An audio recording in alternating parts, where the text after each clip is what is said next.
23 जून 2026 है। दिन है ट्यूसडे का और मेरा नाम है प्रदीप शुक्ला। ये वीडियो सिर्फ एजुकेशनल पर्पज है।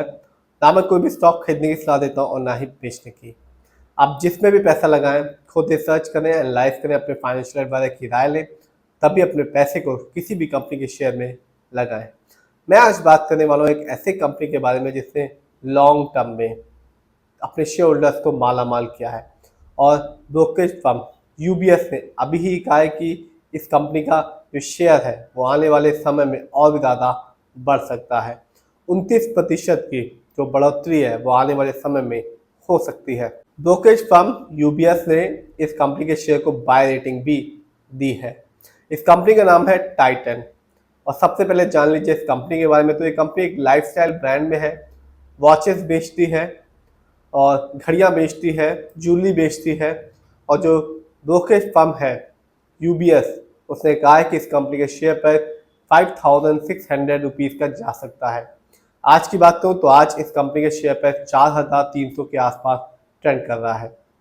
तो अच्छी खासी जो बढ़ोतरी है वो आने वाले समय में इस कंपनी के शेयर में देखी जा सकती है। इसके पीछे का जो रीज़न बताया गया ब्रोकरेज फर्म की तरफ से कि जो फाइनेंशियल कंडीशन है कंपनी की वो स्ट्रॉन्ग है, जिसकी वजह से ही आने वाले समय में इस कंपनी के शेयर पर अच्छा खासा जंप लगा सकता है और अपने शेयर होल्डर्स को एक अच्छा खासा रिटर्न बेनिफिट दे सकता है। 29% की जो बढ़ोतरी है वो देखी जा सकती है और ब्रोकरेज फर्म ने इस कंपनी के शेयर को बाय रेटिंग भी दी है। सबसे पहले जानते हैं इस कंपनी के रिटर्न को। तो आज इस कंपनी का शेयर प्राइस है 4337 रुपीज़ 90 पैसे का। और आज इस कंपनी के शेयर में गिरावट देखने को मिली जो कि 0.77% की। लेकिन मैं हमेशा कहता हूँ, हर वीडियो में कहता हूँ कि आप लॉन्ग टर्म रिटर्न देखना, तब जाकर ही अपना पैसा किसी भी कंपनी पे लगाना। बात करें इस कंपनी की, तो एक साल में जब मार्केट डाउन था इस कंपनी ने रिटर्न के मामले में बिल्कुल भी अपने शेयर होल्डर्स को निराश नहीं किया, क्योंकि इस कंपनी ने 24.53% का एक अच्छा खासा रिटर्न निकाल के दिया एक साल में। यानी आज से ठीक एक साल पहले इस कंपनी का शेयर प्राइस था 3694 रुपीज़ का, जो आज यदि आप जाते हैं और खरीदते हैं तो आपको मिलेगा 4337 रुपीज़ 90 पैसे का।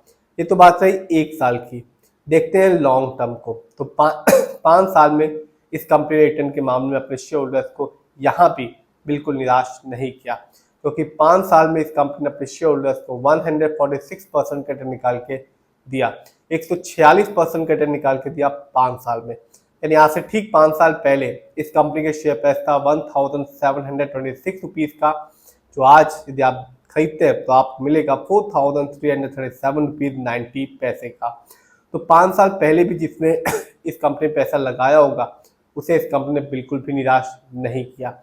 10 साल में इस कंपनी ने अपने शेयर होल्डर्स को माला माल किया है, क्योंकि 10 साल में इस कंपनी का जो रिटर्न रहा वो था 1007% का। तो कंपनी कंटिन्यू, चाहे वो 1 साल हो, चाहे वो 5 साल हो, चाहे वो 10 साल हो, रिटर्न पेटर्न दे रही है और बिल्कुल भी अपने शेयर होल्डर्स को निराश नहीं कर रही। देखते हैं इस कंपनी के स्टॉक के परफॉर्मेंस को। तो एक साल में इस कंपनी का जो हाईएस्ट शेयर प्राइस गया वो गया 4605 रुपीज़ का, जबकि एक साल में इस कंपनी का लोएस्ट शेयर प्राइस आया 3303 रुपीज़ का। यदि मैं इस कंपनी कुछ इवेंट्स को देखूं तो पिछले साल 2025 में इस कंपनी ने अपने शेयर होल्डर्स को डिविडेंड दिया था हर एक शेयर के बदले में 11 रुपए का। तो जिसके बाद भी पिछले साल इस कंपनी की एक अच्छी खासी शेयर की क्वांटिटी रही होगी, उसे कंपनी रिटर्न के मामले में माला माल किया। जानते हैं इस कंपनी के फंडामेंटल्स को। तो जो कंपनी का मार्केट कैप है वो है 3,88,153 करोड़ का। ये कंपनी लार्ज कैप की है, क्योंकि मार्केट कैप 20,000 करोड़ के ऊपर का है। पीबी रेशियो 24.72 है। शेयर मार्केट में एक अच्छा पीबी रेशियो कहलाता है 1 या तो बिलो 3। इंडस्ट्री पी 50.26 है, अच्छा खासा है, क्योंकि शेयर मार्केट में एक अच्छा इंडस्ट्री पी होता है 20 से लेकर 25 के बीच में। ये बताता है कि जो कंपनी के स्टॉक है मार्केट में कैसा परफॉर्म कर रहा है, क्या वो बहुत ज़्यादा महंगा महंगा तो नहीं है, इसकी वजह से जो रिटेलर्स है वो खरीद नहीं पा रहे, क्या वो बहुत ज़्यादा सस्ता तो नहीं हो गया शेयर मार्केट में। डेब्ट टू इक्विटी 0.93 है। आप भी देख सकते हैं इस कंपनी पर लोन कर्ज नहीं है। इस कंपनी का आरओई बहुत ही अच्छा है 32.31% का। शेयर मार्केट में एक अच्छा आरओई कहलाता है 15% से लेकर 20% के बीच में। और जब भी आप किसी भी कंपनी के फंडामेंटल्स को देखें तो आरओई जरूर देखें, क्योंकि बताता है कंपनी कैसे आपके पैसे को इस्तेमाल कर रही है। यदि कंपनी का आरओई हाई होता है या पॉजिटिव होता है तो साफ बताएगा कंपनी आपके पैसे को सही प्रोजेक्ट्स में लगा रही है, जिससे आगे चल के फ्यूचर में कंपनी आपको एक अच्छा खासा रिटर्न दे पाएगी। यदि कंपनी का आरओई कम होता है या नेगेटिव होता है तो साफ तौर पे बताता है कंपनी आपके पैसे को सही से इस्तेमाल नहीं कर पा रही, जिससे रिटर्न पाने की जो पॉसिबिलिटीज होती है लॉन्ग टर्म में वो कम हो जाती है। इस कंपनी का ईपीएस है 57.14 का, शेयर मार्केट में एक अच्छा ईपीएस कहलाता है 80 और से ज़्यादा का। ये बताता है कंपनी ने लास्ट 12 महीने में कितना कमाया। इस कंपनी का डिविडेंड यील्ड है 0.34% का, शेयर मार्केट में एक अच्छा डिविडेंड यील्ड कहलाता है 2% से लेकर 6% के बीच में। ये बताता है कि जो कंपनी है वो रेगुलर बेसिस पे अपने शेयर होल्डर्स को डिविडेंड दे रही है। इस कंपनी का बुक वैल्यू है 176.38 का और कंपनी का फेस वैल्यू है 1।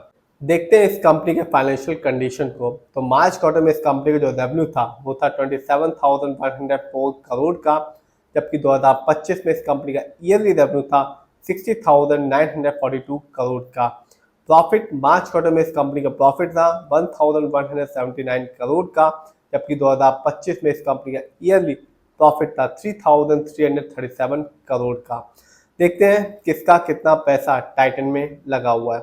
तो प्रमोटर यानी कि इस कंपनी के जो ओनर्स है उनकी होल्डिंग सबसे ज़्यादा है, 52.90% की होल्डिंग सिर्फ और सिर्फ प्रमोटर की है। रिटेलर्स यानी कि हम लोग का पैसा इस कंपनी में लगा हुआ है 16.42% का। एफआईआई यानी कि विदेशी निवेशक जिनका पैसा इस कंपनी में लगा हुआ है 15.65% का।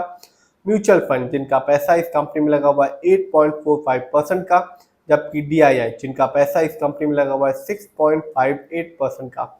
तो हर चीज़ इस कंपनी का बहुत ही अच्छा है, ये कंपनी रिटर्न भी दे रही है। साथ ही साथ इस कंपनी का जो फाइनेंशियल अच्छा खासा है, फंडामेंटल भी अच्छा है और शेयर होल्डिंग पैटर्न भी अच्छा है।